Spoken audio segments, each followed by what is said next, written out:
All right, let's get ready for another deep dive. And today we're heading courtside to break down the language of basketball. Sounds fun. You know the game, you love the game, but let's face it, sometimes the lingo can feel like a whole other sport. So we're Yeah. going to decode everything from the calls the refs make to those slang terms you hear. Right. That'll make you sound like a true fan. You know what's really fascinating to me is how much the language reflects the strategy and the history behind the game. Yeah. It's not just about knowing the rules, Right. it's about understanding those nuances that make basketball so captivating. Okay, so let's start with the basics. Those bread and butter terms you hear every single game. Our sources define a foul as an illegal action. Uh-huh. Pretty straightforward, right? Yeah. But there's a whole world of strategy behind when a player chooses to foul. Oh, exactly. Like the hack-a-shack strategy, Right. where you intentionally foul a poor free throw shooter to stop the clock or regain possession. It's a gamble, It is. but sometimes it pays off. Sometimes it does. That's why understanding the rules around fouls and free throws is just the tip-off. For sure. And speaking of strategy, who can forget the ref? Oh, yeah. They're the judge, jury, and executioner all rolled into one striped shirt. Yeah. But here's a question that came up as I was prepping for this deep dive. Do you think refs are more likely to make controversial calls in high-pressure games? That's a great question. And there's actually been some research done on this. Oh, really? Yeah. Some studies actually suggest that refs might be subconsciously influenced by the crowd's reaction Wow. or even the stakes of the game. Yeah. It's a reminder that even the most objective calls can have a subjective element. Wow, I never considered that. Yeah, It makes you think about how much psychology plays into every aspect of the game, not just for the players. absolutely. Right? And that's why understanding the language is so crucial. It helps you see beyond the surface and appreciate the layers of strategy, the psychology, and the history woven into every game. Okay, so we've got fouls, we've got refs. Let's inject some fun into this deep dive. Our sources highlight some classic basketball slang like screw up, Yeah. which basically means to make a mistake. Yeah. But I'm curious, have you ever had a moment where you used basketball slang incorrectly? Oh, yeah. In real life? Absolutely. I once tried to use brick to describe a bad sandwich. Oh, no. And my friends looked at me like I was speaking a different language, so I quickly learned that some slang terms are best kept on the court. It's so funny how those terms have their own ecosystem within the basketball world. Yeah, Sometimes even the most seasoned fans need a break from the intensity. for sure. Our sources mentioned the classic beer run, and I have to admit, I've participated in a few of those myself. Who hasn't? It's practically a ritual. And it often coincides with those moments of collective frustration or elation, like after a controversial call or a game-winning shot. There's a real sense of camaraderie in those shared experiences. You're so right. It's like the beer run itself becomes part of the fan experience. And speaking of fans, that reminds me of the term sixth man. Ah, the legendary sixth man. Right. It's a term that goes beyond the literal meaning of a sixth player on the roster. Uh-huh. It embodies collective energy and passion of the fans who can truly influence the momentum of a game. Yeah, it's like the fans become an extension of the team, their cheers and their jeers, almost acting as plays called from the stands. Oh, yeah. It's incredible to witness that level of energy, especially in those close games. Imagine this. It's Game 7 of the NBA Finals. The score is tied, the clock is ticking down, and your team has the ball. Oh my gosh. The tension is palpable, the crowd is on its feet, and the commentators are practically screaming. Oh yeah. Now think about how the language used in that moment, from the play-by-play calls to the slang terms thrown around by fans. Right. It intensifies the drama and captures the essence of the game. Ooh, just thinking about that scenario gives me chills. That's where the language becomes more than just words. It's the soundtrack to those unforgettable moments. It amplifies the emotions, the excitement, the heartbreak. It's what makes basketball so captivating. Precisely. And as we delve deeper into the more nuanced terms and strategies, you'll start to see how the language we use to describe basketball shapes our understanding and enjoyment of the game. Okay, I'm ready to level up my lingo game. But first, we need to break down a few more key terms that'll really elevate your basketball conversations. Let's talk about three-pointers. Yeah. I mean, who doesn't love a good three-pointer? Yeah. But there's more to it than just launching the ball from beyond the arc, right? Absolutely. The three-pointer has revolutionized the game. It's led to new offensive strategies, specialized players, and even rule changes. But it also brings up an interesting debate.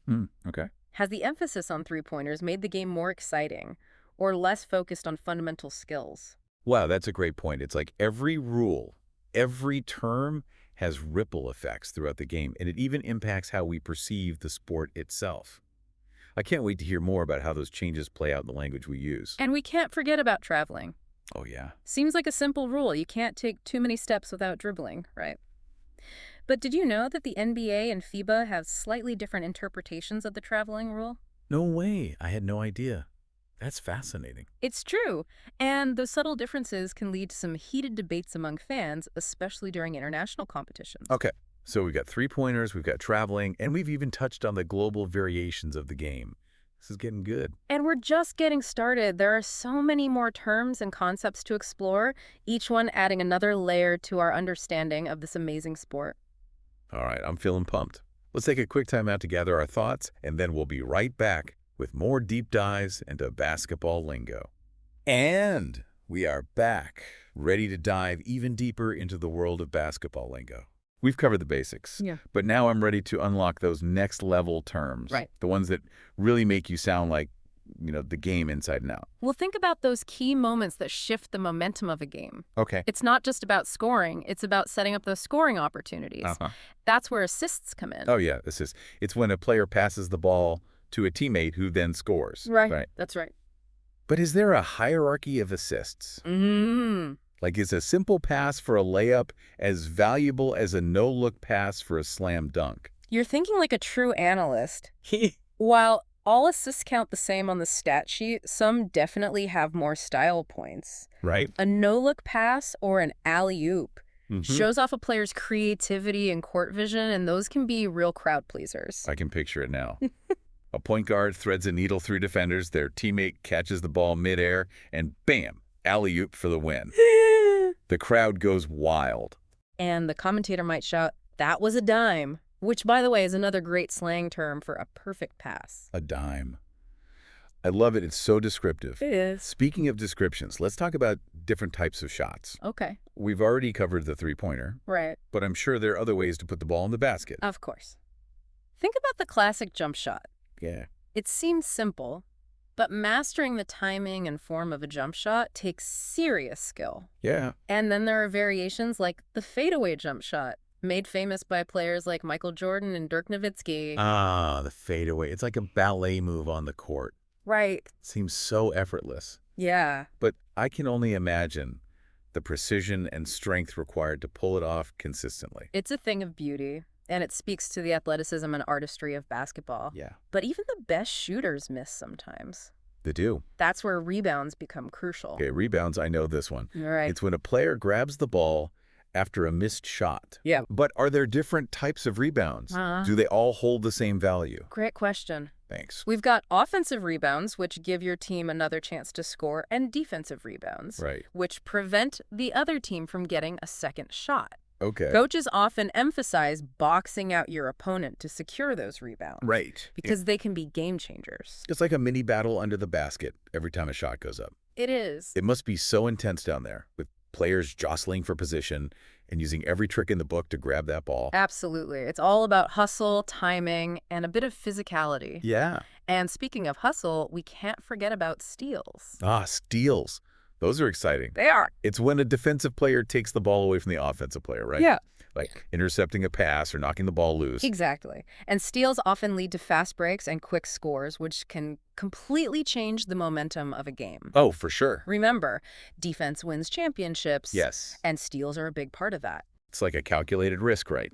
If you go for the steal and miss, you leave your opponent wide open. Uh-huh. But if you time it right, Right. you can create a highlight reel moment Absolutely. and swing the game in your favor. Now, we've been talking a lot about the players and the action. Yeah. But let's not forget about the stage where it all takes place. The court itself. The court, oh man. I know there are lines and circles and all sorts of markings, but to be honest, I'm a little fuzzy on what they all mean. Can you give us a courtside tour of the most important features? Of course. Let's start with the center circle. Dig. It's where the game begins with the tip-off. Okay. That jump ball between two players. Ah, the tip-off. That's one of those moments that feels so ceremonial, like the official start of the battle. It's a great way to set the tone. Yeah. And then we have the free throw line, Uh-huh. where players shoot those all-important free throws after being fouled. Right. It's 15 feet in the basket. Okay. And every point matters, especially in a close game. Oh, for sure. And the area around the free throw line is called the paint or the key, right? Right. Those names always seemed a bit strange to me. They do sound a bit quirky. The term key comes from the fact that this area used to be shaped like a keyhole. Oh. And paint likely refers to the fact that this area was often painted a different color than the rest of the court. I love that those terms have history behind them. Yeah. It's like little clues to the evolution of the game. Exactly. And speaking of history and evolution, let's talk about the fans, Oh. who are often referred to as the sixth man. Oh, yeah. The fans, they can be a real force. They can? But sometimes their passion goes beyond just cheering. Oh, yeah. I've definitely seen some pretty intense heckling at games. Heckling is definitely part of the fan experience. It's all about trying to distract the opposing team, especially during those crucial moments like free throws. I've seen fans waving their arms, holding up signs, even wearing ridiculous costumes, all to throw off the other team's concentration. It's all part of the psychological game. And while heckling can sometimes cross the line into disrespect, it's often done in good fun, adding another layer of entertainment to the game. It's like a love-hate relationship between opposing fans.